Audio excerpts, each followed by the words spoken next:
Hello student. आज answer writing का ये चौथा लेक्चर है, मतलब चौथा पार्ट है। और इसमें उत्तर लिखने की तरीके को हम सीखेंगे, जिसमें हम गुप्त काल के बारे में जानना है। तो 7 सेकंड फार्मूला इसमें भी चलाएंगे। देखिए 7 सेकंड फार्मूला को बहुत लोड होने की जरूरत नहीं, इसको थोड़े थोड़े टुकड़े बन जाओ। देखिए 2 सेकंड का खेल है एक, फिर 2 सेकंड का इंट्रो बनाना है, फिर 1 सेकंड में बॉडी सोचनी है, 2 2 4, 1 5 और 2 सेकंड में निष्कर्ष लिखना है। ठीक है, बॉडी 1 मिनट सोचना है बस। और पहले 2 सेकंड में थीम पकड़ना है क्वेश्चन का। ठीक है, पहले 2 सेकंड में स्टेप, 2 सेकंड में डायरेक्टिव प्लस थीम पकड़ो। मतलब डायरेक्टिव प्लस थीम का मतलब कि आपको इरादा क्या है। डायरेक्टिव मतलब इरादा है, इरादा याद करिए। डायरेक्टिव मतलब इरादा है, DR डायरेक्टिव इरादा। ठीक है, इरादा मतलब डायरेक्टिव और प्लस विषय थीम पकड़ो। डायरेक्टिव सवाल किस टाइप का पूछा है। डायरेक्टिव मतलब कि व्याख्या कीजिए, मतलब पूरा खोल कर समझाना है क्वेश्चन को। पूरा यहाँ से स्टार्ट करना, अंत तक समझाना है पूरा खोल के।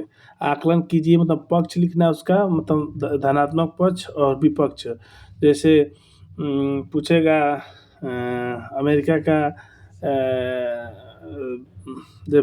भारत की औद्योगिक जो पॉलिसी बनी है उसमें क्या पक्ष है, क्या अच्छी है, क्या अच्छाई चाहिए, क्या विपक्ष पे अंत में निर्णय लिखिए।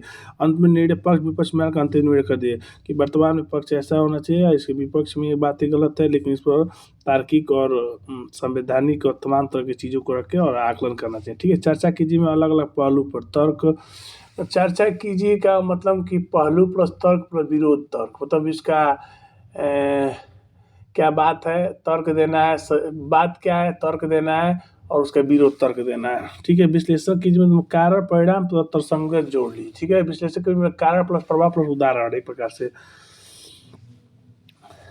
टिप्पणी कीजिए, टिप्पणी कीजिए मतलब अपनी दृष्टि से आलोचनात्मक राय दीजिए। टिप्पणी मतलब एक प्रकार से अपना नज़रिया भी देना है, प्रकार से अपना क्या करना है, उस पर आलोचनात्मक राय भी देना है। समीक्षा कीजिए क्या सही है क्या गलत है, तुलनात्मक आधिकारिक मूल्यांकन करना है। ठीक है, अब 2 शब्द पकड़ना है, क्या करना है किस विषय पर, मतलब वही डायरेक्टिव इरादा और थीम किस विषय पर। बस यहाँ पर अगर ये आप सोच लिए, इतना जान जाइए, अगर ये चीज़ आपने सोच लिया तो 50% आपका उत्तर आसान हो जाएगा लिखना। ठीक है, अब स्टेप 2 में 2 सेकंड में लाइन में इंट्रो बनाओ। पहले 2 सेकंड में सोचना इरादा क्या है और थीम क्या है। दूसरे सेकंड में ये लाइन में इंट्रो बनाओ और उसकी परिभाषा प्लस संदर्भ लिखो। ठीक है, इंट्रो में प्रकार में समझ एक सौ प्रक्रिया जो वायु को प्रभावित करती है। पिछले लेक्चर में मेरा गलत हो गया था, तो रामायण संबंधी महाभारत के रामायण के महाभारत मैंने बोल दिया था। तो 100 प्रक्रिया उदाहरण जो वायु को प्रभावित करती है। ठीक है, जैसे कि जैसे आपको जिम वो प्रक्रिया है जिससे आपको स्वास्थ्य में विकास होगा, आपके लाइफस्टाइल को प्रभावित करे, मतलब पॉजिटिव सेंस में करेगा। तो 100 प्रक्रिया है जो वायु को प्रभावित करती है। ठीक है, बस 1 से 2 लाइन में लंबी भूमिका नहीं, परीक्षा को लगा बच्चा सीधे मुद्दे पर है। ठीक है, जैसे उदाहरण के जनसांख्यिक लाभ वो होता है जिससे कार्यशील आयु की जनसंख्या बढ़ने से आर्थिक वृद्धि की संभावना बढ़ जाती है। ठीक है, अब देखिए फॉरवर्ड में एकदम आगे का सोचना है, वर्तमान को बता के आगे का सोचना है। जैसे जनसांख्यिक लाभांश वो अवस्था, मतलब जनसंख्या का बढ़ना वो अवस्था है जिसमें कार्यशील आयु की जनसंख्या बढ़ने से, मतलब 18 से लेकर 25 तक, 15 से लेकर 25 या 30 तक आर्थिक वृद्धि की संभावना बढ़ जाती है। 1 सेकंड में बॉडी का ढांचा तय करो। उत्तर का ढांचा 1 सेकंड में चुनो। दोनों में से एक फ्रेम होगा। फ्रेम एक में देखो 2 फ्रेम दिमाग में रखना है, एक पहले काज, फिर उसका प्रभाव पर एग्जाम्पल देना है। जहाँ समस्या प्रक्रिया वाले प्रश्न हो, जैसे कोई प्रक्रिया के प्रश्न हो, कोई समस्या के प्रश्न हो, तो उसका कारण होगा, उसका क्या प्रभाव होगा, क्या उदाहरण होगा। जैसे मुद्रास्फीति, रोजगार, जलवायु, सामाजिक मुद्दे, ऐतिहासिक घटना है, इसका हरदम कारण होगा, प्रभाव होगा। जैसे मुद्रास्फीति का कारण होगा, महंगाई के कारण होगा, उसका क्या प्रभाव पड़ेगा। उदाहरण है कि वर्तमान में GST उसके संग्रह से टैक्स बढ़ने से लोगों को, जो गिग वर्कर हैं उनको तमाम तरह की समस्या आ रही है। रोजगार का कारण क्या है होगा, प्रभाव का। जलवायु का कारण क्या है पर उसका प्रभाव क्या पड़ेगा। जलवायु, जैसे जलवायु को प्रभावित करने ग्लोबल वार्मिंग का क्या कारण है, उसका प्रभाव क्या है। बाढ़ आना, टेम्परेचर बढ़ना, चाहे बर्फबारी का अधिक बढ़ना, अच्छी सामाजिक मुद्दे का क्या कारण है, जैसे इसमें जाति प्रथा को लेकर काफ़ी जातियों में लोग बढ़ गए हैं, तो इसका सामाजिक मुद्दे, इसका प्रभाव क्या होता है कि लोगों के अंदर सद्भावना खत्म हो चुकी है, ऐतिहासिक घटना है। इस तरह का क्वेश्चन देखिए, ज़्यादातर क्वेश्चन यूपीएससी में बोलेंगे, हम आपको 20 टॉपिक बताएंगे, 20 टॉपिक से बाहर यूपीएससी में क्वेश्चन नहीं आएगा, ठीक है। मुद्रास्फीति से संबंधित होगा, रोजगार से, जलवायु से, सामाजिक मुद्दे, ऐतिहासिक घटनाओं से संबंधित रहेगा। फ्रेम एंड डायमेंशन में 4-6 पहलुओं को तोड़ दो। जैसे फ्रेम डायमेंशन में 6 4, जैसे 2 फ्रेम है, एक फ्रेम बी फ्रेम है, ए फ्रेम से भी क्वेश्चन होता है, बी फ्रेम से भी। मैं आपको पूरा ओवरऑल बता रहा हूँ कि कैसे क्वेश्चन आएंगे। पहले तो आपको इंट्रो शुरू में बता दिया, डायरेक्टिव प्लस थीम्स को तोड़ना है। दूसरे में आपको इंट्रो सबका सेम ही रहेगा, डायरेक्टिव थीम सोचनी है, इंट्रो भी सेम करिए। अब डायमेंशन 2 में देखिए, सामाजिक, राजनीतिक, आर्थिक, सांस्कृतिक, प्रशासनिक, पर्यावरणीय, यही रहेगा, इससे ज़्यादा नहीं रहेगा।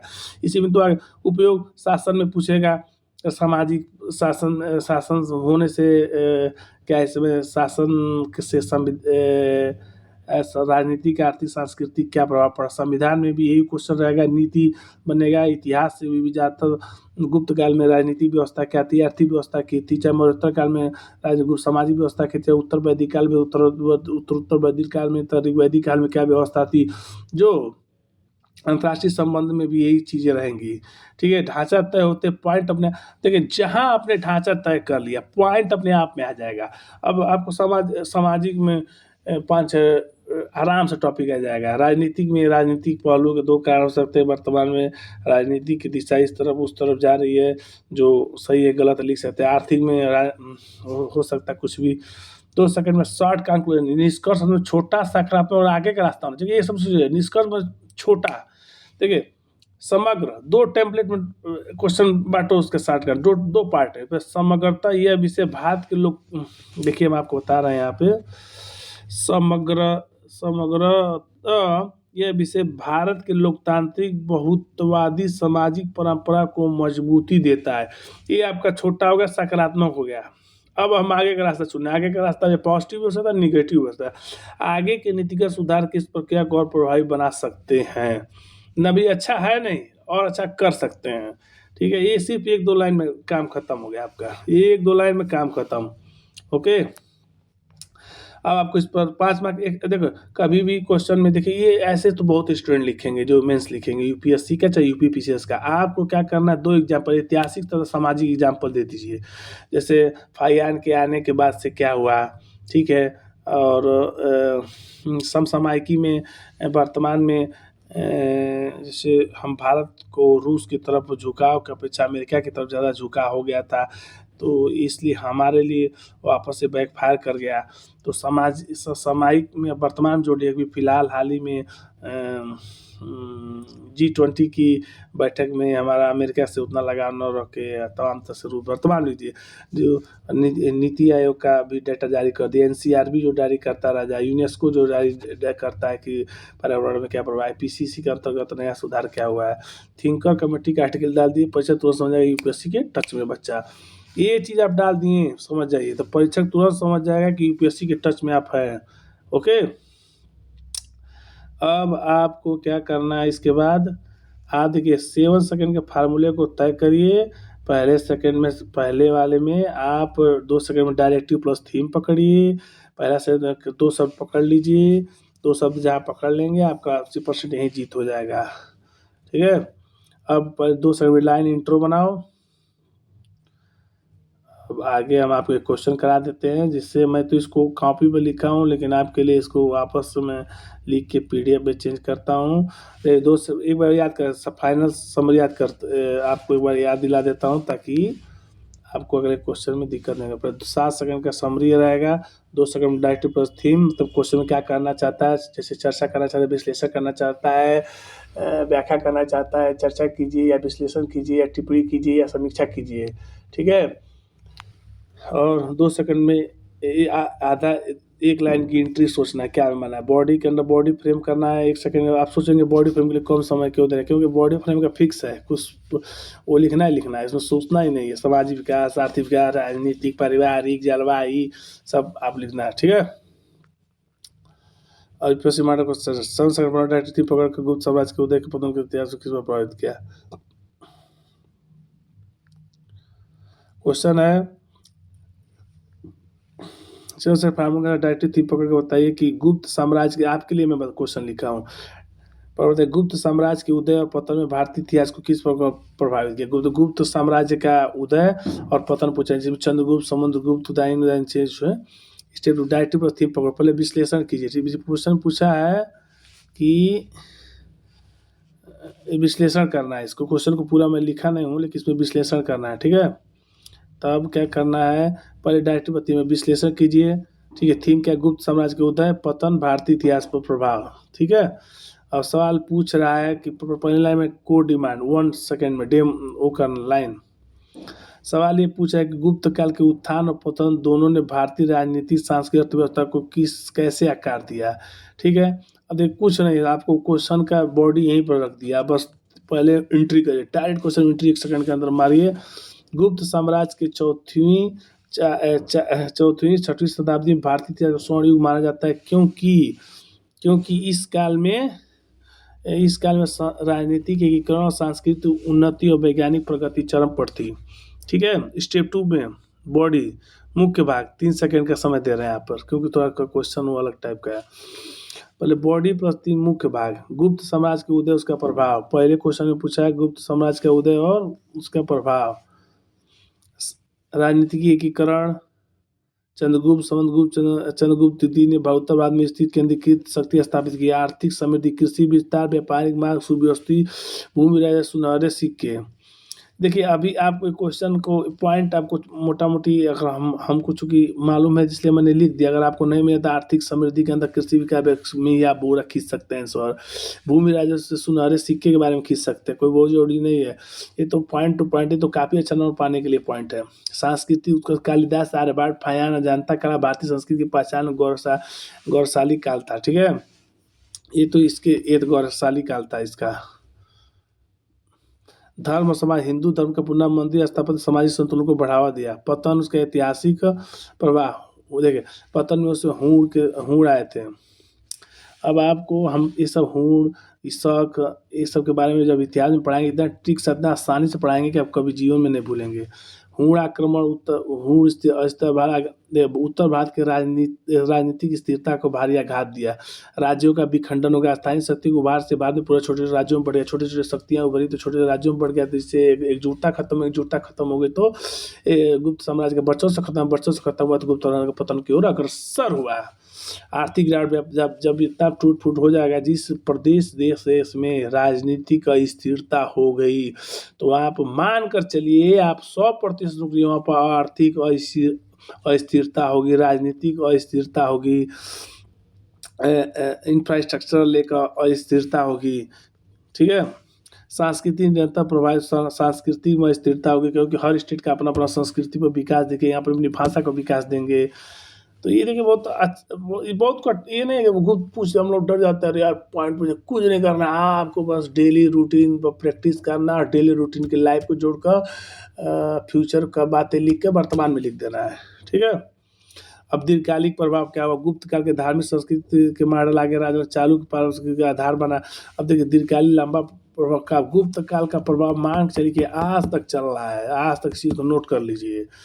तो आप देखिए गुप्त काल का धार्मिक सांस्कृतिक मॉडल आगे राज्य चालुक्य, पाल, राष्ट्रकूट जब आए तो आधार पर क्या क्या सेम मॉडल अपनाते थे, वही कला विज्ञान साहित्य की परंपरा मजबूत, भारतीय पुनर्जागरण की नींव रखी। कला विज्ञान और पुनर्जागरण की नींव रखी। कहने का मतलब ये है कि मौर्योत्तर काल में जो राजनीतिक कला विज्ञान साहित्य का पतन हुआ था, अच्छा उत्तर वैदिक काल के बाद रामायण ग्रंथों के बाद जो साहित्य का पतन हुआ था, उसको एक बार वापस से पुनर्जागरण हुआ, मतलब फिर से जागा, और फिर से कला विज्ञान साहित्य की मजबूत परंपरा ने भारतीय पुनर्जागरण की नींव रखी, ठीक है।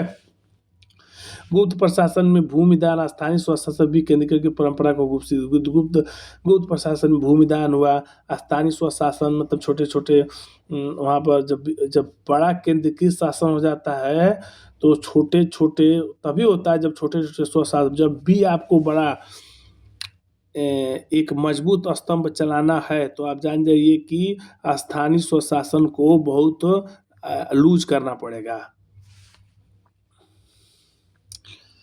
अब निष्कर्ष में देखिए क्या कर निष्कर्ष में देखिए, गुप्त साम्राज्य का उत्थान भारतीय संस्कृति का उत्कर्ष था। गुप्त साम्राज्य का उत्थान भारतीय संस्कृति का उत्कर्ष था, जबकि उसका पतन राजनीतिक विखंडन की शुरुआत, दोनों घटनाओं ने मिलकर भारतीय इतिहास की दिशा में गति और गहरे रूप को प्रभावित किया।